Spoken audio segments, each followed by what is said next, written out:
আমি এখন আমরা আমরা আছি সল্টলেক স্টেডিয়ামে কলকাতায়। সবলা মেলা হচ্ছে এখানে। মানে সবলা মেলা হচ্ছে সেটা রাজারহাটে, তাই তো? নিউ টাউনে। এইখানে সবাই থাকছে। তো এইখানে আমি এসেছিলাম আমার এক বোনের সাথে দেখা করতে, আর এই দিদির সাথে আমার এইখানে দেখা হলো। আর মনে হলো একটা ভিডিও করি এই দিদিকে নিয়ে। কেন আমি বলছি, আমি দিদির পারমিশন নিয়েই। দেখুন দিদি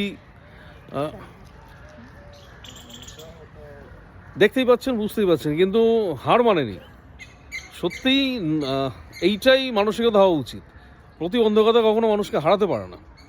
দিদিকে দেখুন, এতে অনেকের মনের জোর বাড়বে, উৎসাহ বাড়বে।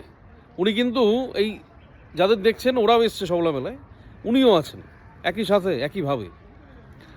অনেক অনেক মন থেকে অনেক শ্রদ্ধা সম্মান জানাচ্ছি আপনাকে। আপনি নিজের জীবনের লড়াই চালিয়ে যাচ্ছেন, খুব ভালো লাগলো দিদি। আপনার নাম কি দিদি? দেবী দাস। কোথা থেকে এসছেন? সুন্দরবন থেকে। ভালো থাকুন, সুস্থ থাকুন। থ্যাংক ইউ, ভালো থাকুন, ভালো থাকুন, খুব ভালো লাগলো।